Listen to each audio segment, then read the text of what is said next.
Hello there, I'm Lloyd Evans and you're watching the John Cedars channel from The Bunker, and in this video we need to talk about a fascinating video that went up on jw.org recently. I think it was either when I was getting ready to fly out to America or while I was in America. Anyway, it features governing body member Stephen Lett, and the title of it is Avoid Murmuring.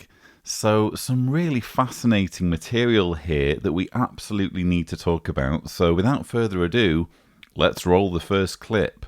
James 3, 5 and 6 tells us in part, the tongue is a small part of the body, and yet see how small a fire it takes to set a great forest ablaze. The tongue is also a fire. Well, just how small is the tongue? An average adult's tongue weighs only about 2.5 ounces. That's a small part of the body weight of a 200-pound man. But that little 2-ounce tongue has great power. If you think about it, it can actually lift thousands of pounds of weight. For example, when a chairman at a convention says, "Please stand." Of course, that power can be used for good or for bad.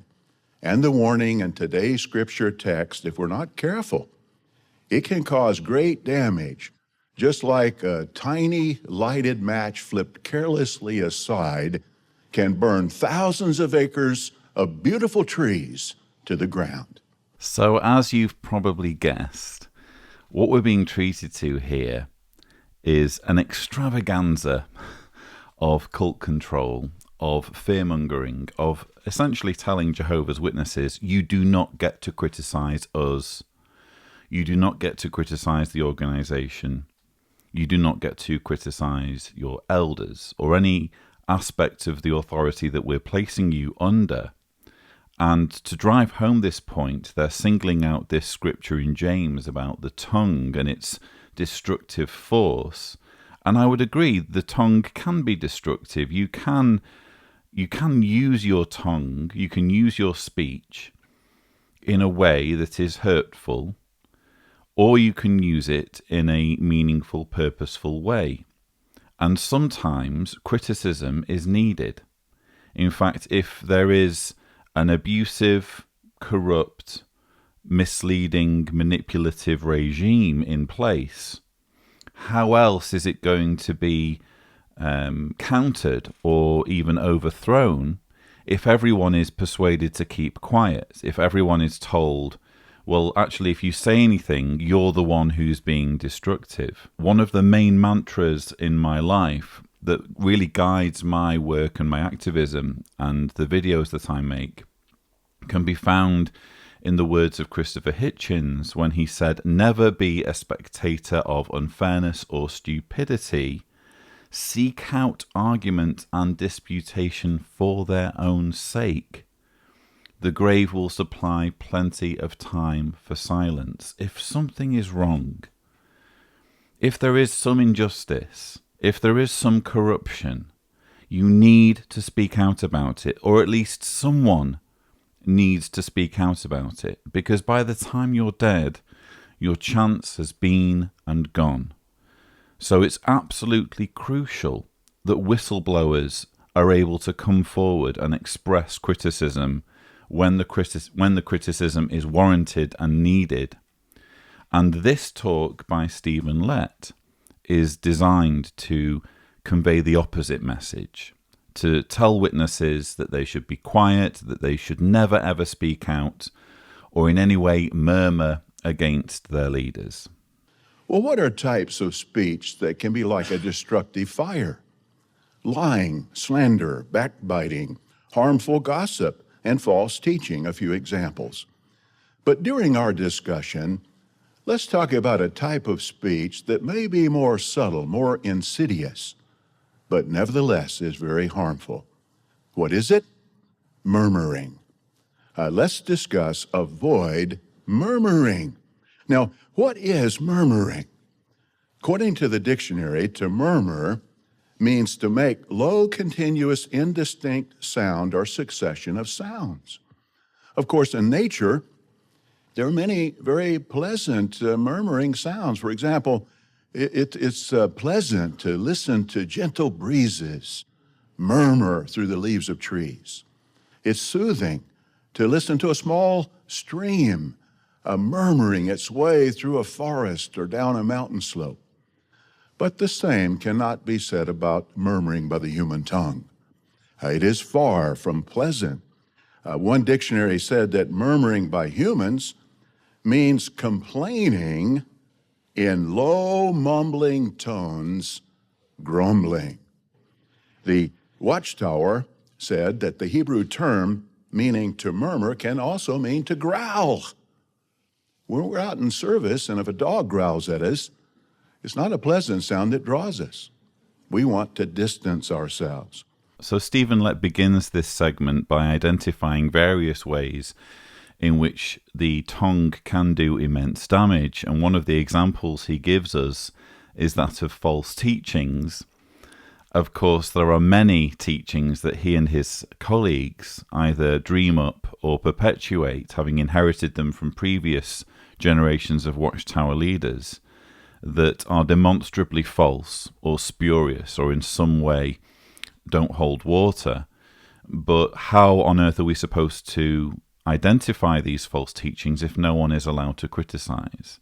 Again, what this really boils down to is Stephen Lett controlling the dialogue, controlling the narrative, making sure that anyone who feels that they have something to say against their leadership is under no ambiguity that they should keep quiet, keep their mouth shut, and to help demonize such ones, to make them feel as though they are in some way devious or in some way nefarious. He goes to some lengths to explain what murmuring means, including identifying the fact that when one is murmuring, one is usually speaking in a low or hushed tone. Now, of course, when you have an organization where it is wrong to criticize, where you are not allowed to criticize your leaders, where it is extremely frowned upon to say anything negative against those who you have been taught are appointed by Holy Spirit over you. Of course, if you do have something to say, or if you do feel motivated to say something, perhaps in confidence to someone else, someone who you trust, it's not going to be out loud. It's not going to be in a clearly audible way to everyone else. You're going to do it in a low or hushed tone because you know you're going to get into trouble if others overhear you. So that's one thing that Stephen Lett's avoid murmuring speech entirely overlooks, the fact that it's precisely the environment of fear and suspicion and paranoia and control that he and his colleagues have engineered that makes murmuring necessary to begin with. Of course, murmuring permeates Satan's world. Children murmur against their parents. Wives murmur against their husbands. Employees murmur against their employers. Multitudes murmur against God, blaming him for bad things that happen. Isn't it fascinating that Stephen Lett cannot address this subject without bombarding us with sweeping generalizations, as you've seen here, and unsupported claims? The sweeping generalization that children outside of Jehovah's Witnesses murmur against their parents, that wives outside of Jehovah's Witnesses murmur against their husbands, which, if you think about it, says a lot about the mindset, the Jehovah's Witness mindset or culture, where women are subservient to the husband and therefore aren't allowed to criticize their husband in any way. You also, of course, have the generalization there that employees murmur against their employers. Well, first of all, I'm not convinced that all employees do murmur against their employers. It's quite conceivable to me that lots of people don't have a problem particularly with their bosses or with the company that employs them, and indeed are quite grateful and appreciative of the jobs that they have. But let's suppose a boss or employer is abusive, isn't giving the workers their proper rights, is underpaying them, is in some other way exploiting them or taking them for granted. How else is there to be any pushback against this if there isn't some kind of conversation going on between the workers? This, again, seems to be what Stephen Lett is terrified of. People who are followers, who are subjects, rising up against an authority. Well, we can see why he would have a problem with that. And further trying to buttress his ideas, he gives this entirely unsupported claim that multitudes are blaming God for the problems in the world. Maybe he's right. It's not inconceivable that that's the case. But I find it hard to imagine, because in my experience, either you believe in God or you don't believe in God. If you believe in God, quite likely you're not blaming him for everything. Quite likely you're actually excusing God, if anything, for much of the injustice in the world. And if you don't believe in God, if in fact you're an atheist, which seems to be the demographic Stephen Lett is describing here, you're not going to be blaming God for all the injustice because you don't in fact think that God exists. So again, he's quite within his rights to make that claim, but it's quite a difficult claim to get one's head around and really requires supporting evidence, which Stephen Lett isn't going to supply and cannot supply because he's making this up as he goes along. But now here's an important question. How does Jehovah view murmuring? We'll open up to Numbers chapter 12, please. And here's an interesting account, gives us some insight into Jehovah's viewpoint. Numbers 12, verse 1, now Miriam and Aaron began to speak against Moses because of the Cushite wife he had married. Verse 2, they were saying, and apparently on an ongoing basis, is it only by Moses that Jehovah has spoken? Has he not also spoken through us? Now notice the next thought. And Jehovah was listening. And Jehovah didn't like what he heard, did he? If you look at verse 9, his anger burned, and he struck Miriam with leprosy. Now think about this. Of all the diseases Jehovah could have struck Miriam with, why did he choose leprosy? Well, Jehovah doesn't tell us. But think about this. A person struck with leprosy, especially in Bible times, was made physically repulsive. You could say physically ugly. Well, by talking the way she was talking, already she was spiritually repulsive in Jehovah's eyes. So by striking her with leprosy, Jehovah allowed everyone to see what Jehovah already saw in Miriam. So two things here. First of all, you'll notice that Stephen Lett appeals to the example of Moses as an authority figure in the Bible whose authority was unquestioned, who wasn't to be challenged in any way, shape or form. Indeed, on the rare occasions when his authority was challenged, those who challenged his authority ended up being punished in some way. My issue with this comparison has always been that, unlike Moses, the governing body cannot offer any evidence that they have ever had anything to do with representing God as his one and only organization on the earth. They may think of themselves as being in the role of Moses, but that being the case, when were they appointed to this role?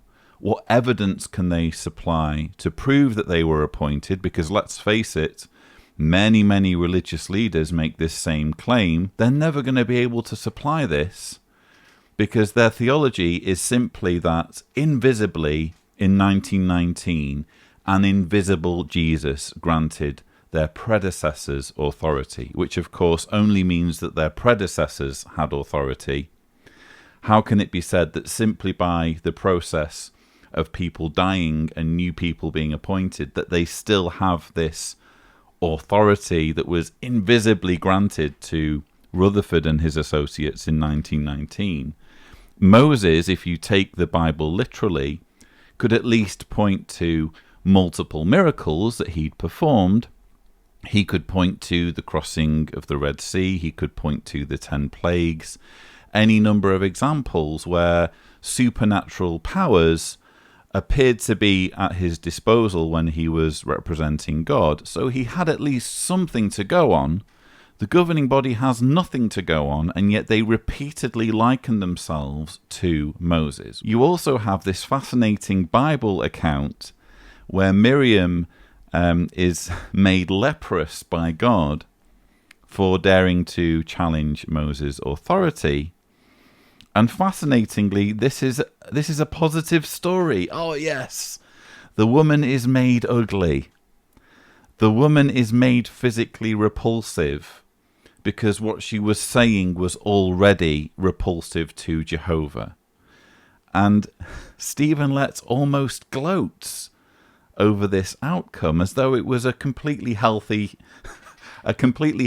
reaction by God to do this on behalf of Moses. It's almost as though if Stephen Lett and his colleagues had the power to make me and other critics of the organization leprous, they would wield that power in an instant. There's another account 2 chapters later. It talks about how the Israelites began to murmur after hearing the negative report from the 10 spies. How did Jehovah react? He decreed that all the murmurers 20 years of age and over would never make it to the promised land. They would die in the wilderness. So obviously, Jehovah hates murmuring. He hates it so much that he'll either make you leprous if you murmur against one of his authority figures, or he'll kill you, which frankly seems like a bit of an overreaction. I mean, come on. Someone is critical of an authority figure, or someone expresses doubt at a report due to the 10 spies saying, oh, well, the inhabitants of this land are very intimidating and we're not sure we can prevail against them. The penalty is death.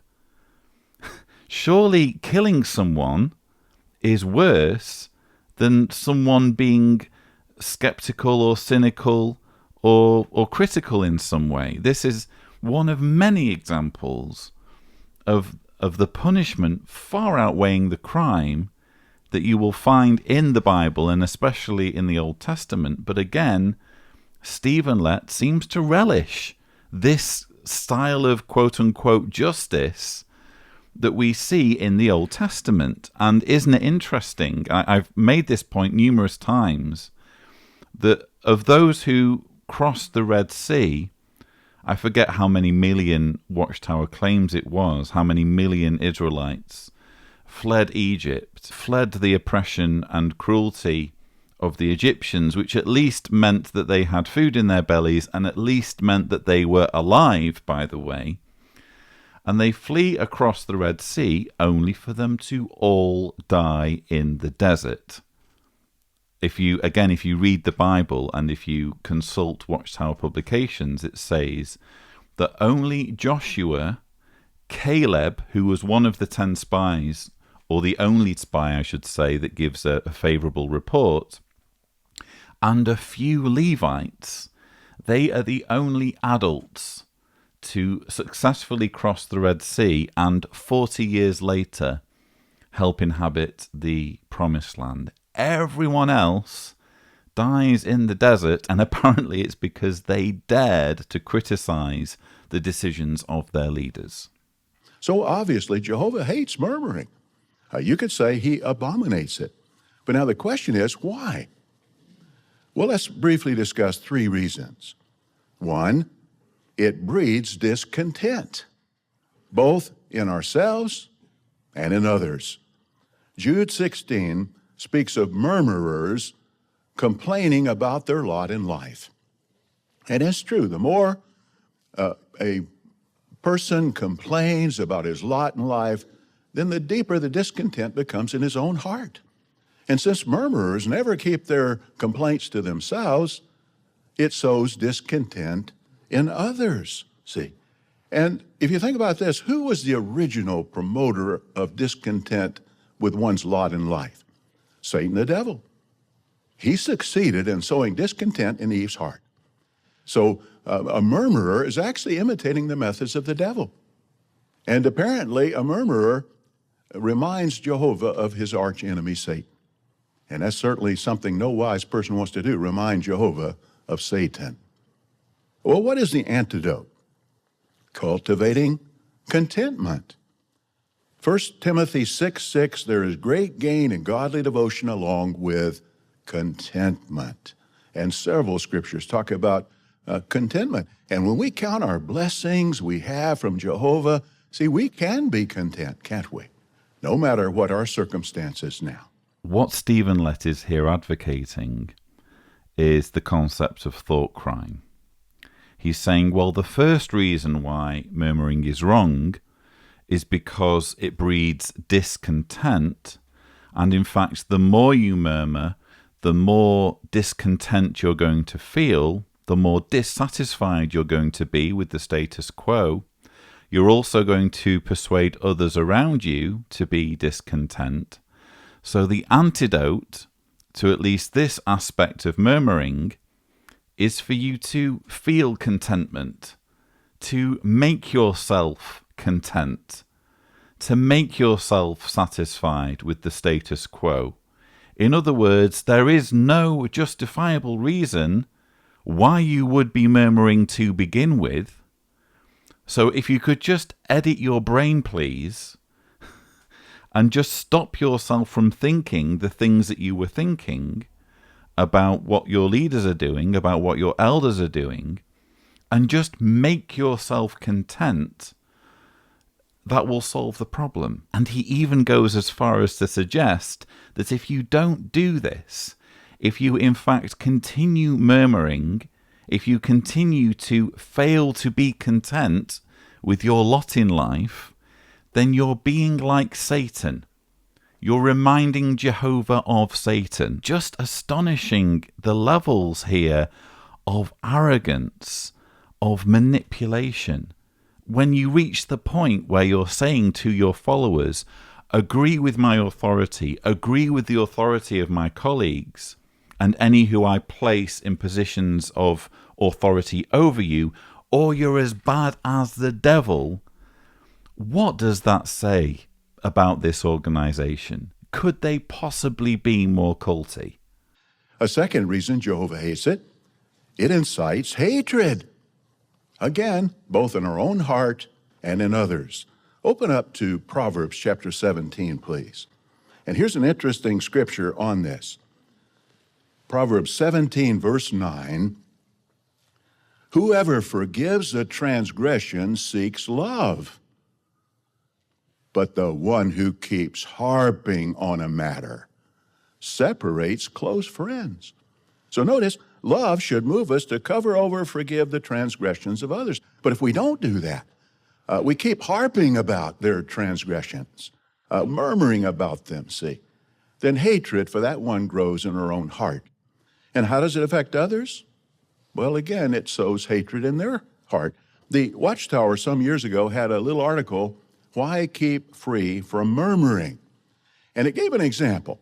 It says, suppose a Christian starts to complain to you about a certain appointed elder, about how he performs his duties, how he handles his parts on the platform. And it says, if you listen to the complainer, you can begin to think as he does. Then, as you observe the elder, you could be saying to yourself, now that I think about it, what my friend says about this elder is true. I never thought of it that way before. See, before it didn't bother you, now it bothers you. Eventually, everything the elder does can be improper in your eyes. But now, what is the antidote? Well, like it said in their Proverbs, whoever forgives the transgression seeks love. So, cultivating love, making allowances for others, forgiving them, not harping about their their transgressions, but forgiving as we pray and hope Jehovah will do for us.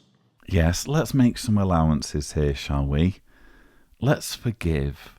Let's show love to the elders.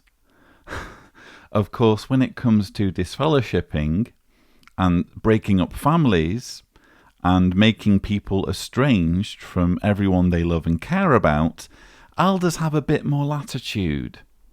Elders don't have to be quite so forgiving. Elders can in fact be extremely judgmental and can punish people in profound and far-reaching ways that have driven some to suicide. But for goodness sake, when it comes to the elders and what we say about the elders, let's give them maximum latitude. Let's in fact not say anything negative about them, because if we say anything negative, we're being hateful and judgmental, and we're not being tolerant, and we're not being forgiving. We need to forgive the elders. They don't have to forgive us, but we have to forgive them.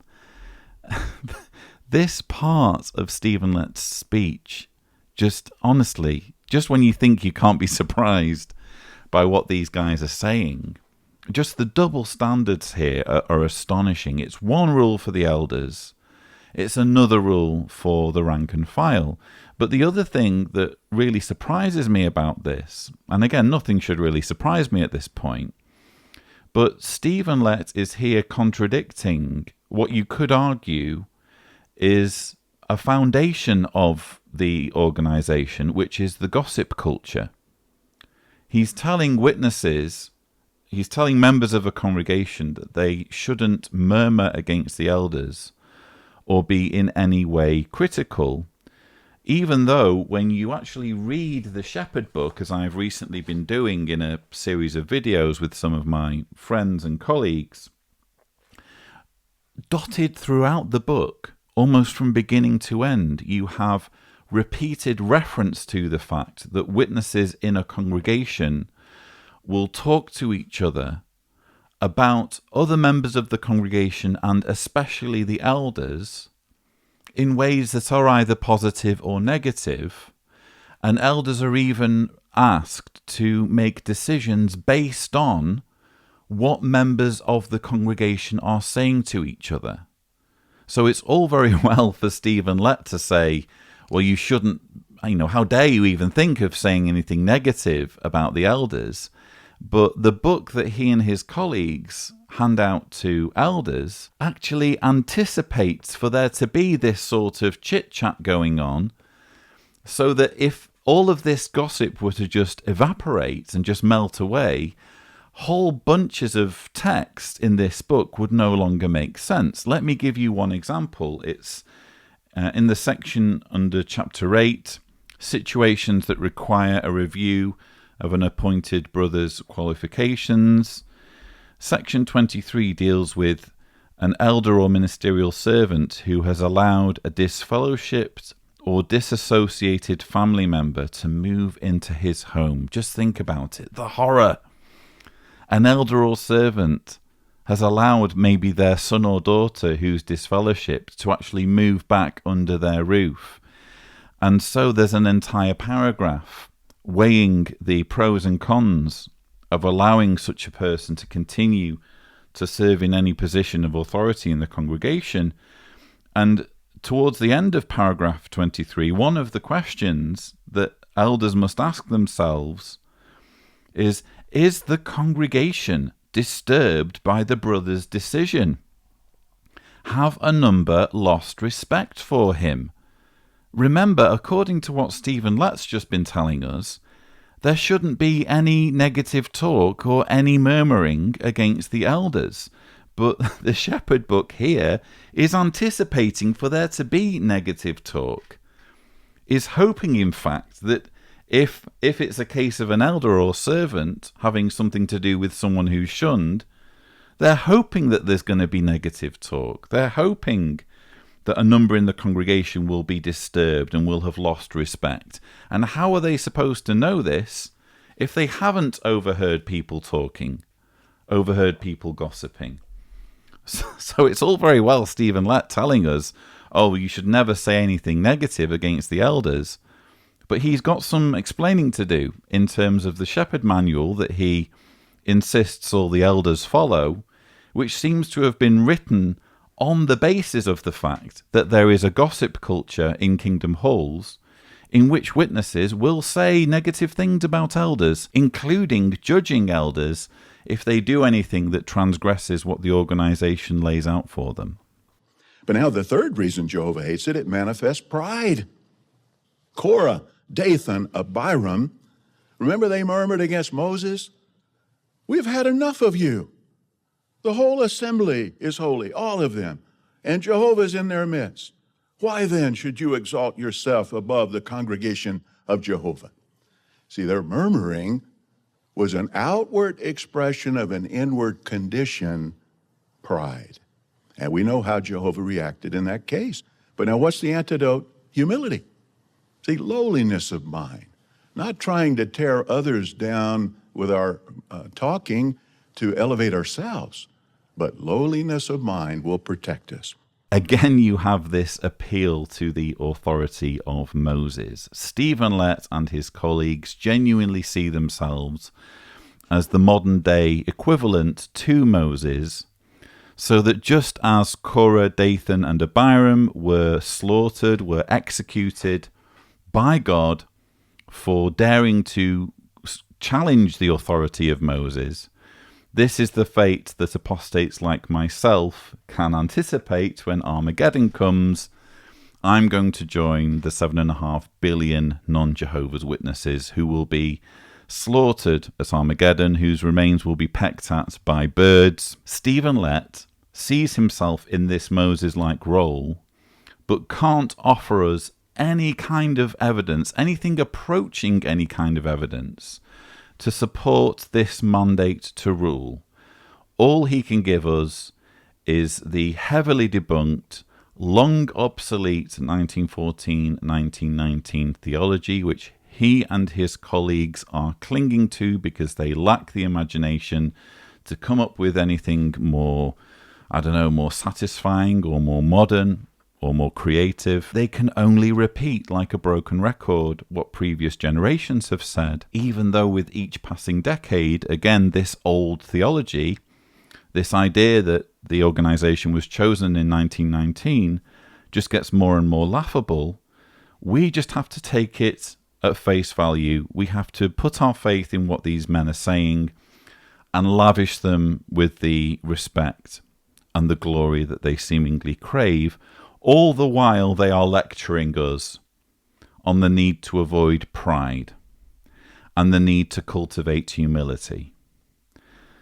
This man, who, along with his 7 colleagues, fantasizes about one day riding in the Battle of Armageddon, because that's the current teaching, that the anointed will be raised to their heavenly reward just before Armageddon breaks out so that they can participate in the slaughter.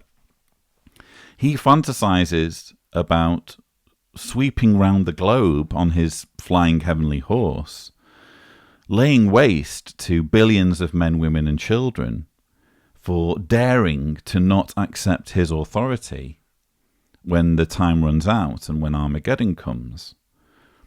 And yet he's here lecturing us on the need for humility, on the need to lower oneself, on the need to not get jumped up and prideful about one's station in life. The hypocrisy is staggering. So we've discussed that murmuring breeds discontent, incites hatred, manifests pride. No wonder Jehovah hates it. But as we said, if we cultivate contentment, love, and we cultivate humility, these will serve as antidotes to our ever-becoming murmurers. And we'll be successful in applying Philippians 2:14, which says, keep doing all things free from murmurings. And it didn't say most things. Keep doing all things free from murmurings, and we'll prove to Jehovah that we're assets in his organization. He'll want us in his organization now. He'll want us in his new world in the future. I want to take you back to that Hitchens quote that I mentioned earlier. Never be a spectator of unfairness or stupidity. Seek out argument and disputation for their own sake. The grave will supply plenty of time for silence. I was recently asked, actually during the filming of a video which will hopefully be on YouTube soon, I was giving a speech at the ACA in Texas, which I've just come back from, and one of the questions from the audience was, what do you say to someone who says, well, why don't you just move on? Why do you make these videos, Lloyd? Why do you absolutely need to engage in activism, to debunk material? Why can't you just leave this religion be?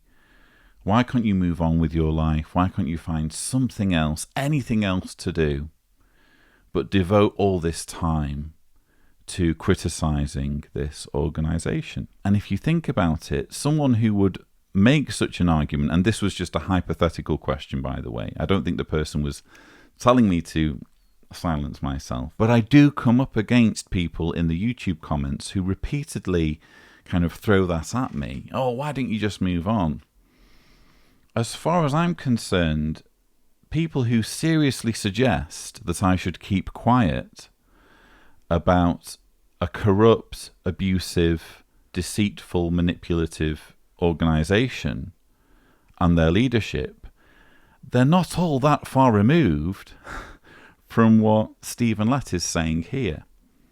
Stephen Lett is directing his arguments, or his, you could say, guilt-tripping and fear-mongering at his followers, and using his authority to silence them, to tell them that they don't get to murmur, they don't get to complain, they should just be content with their lot in life, and just assume that if they think that they can identify something that's wrong or abusive, well, they're wrong, because Stephen Lett knows better. So just keep quiet and everything's going to work out for the best.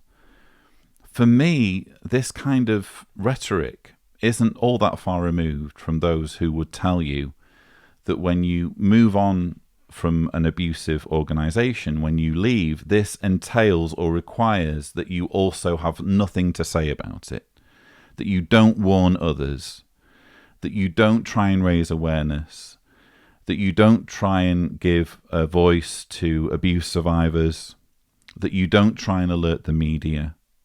I mean, what's at stake here? We have an organization that is breaking apart families through shunning, that is covering up child sex abuse. They are putting women in a vulnerable position when it comes to their policy on domestic violence. They are even killing people by persuading them that dying is preferable to accepting a blood transfusion. They're dissuading young people from going to college or university and pursuing their passions. They're terrifying people with nightmares of Armageddon. And apparently the thing to do when faced with such abuse, with such corruption, with such arrogance, is to keep quiet. No, thank you. Not for me. I don't expect everyone to speak out. This is important to make clear. I don't expect everyone to be an activist. But I will never have a great deal of sympathy for those who say, just because I have persuaded myself that being quiet is the thing to do, I expect others to do the same, including people I encounter on YouTube who are making videos. Please, would you do me a favor and could you be quiet as well? I'll never have too much time for people who say that sort of thing. And this sort of video, this sort of cultish manipulation and control is the perfect example of what we're up against. So I hope you've enjoyed this video. Don't forget to subscribe to the John Cedars channel for more such videos. And as always, thank you for watching.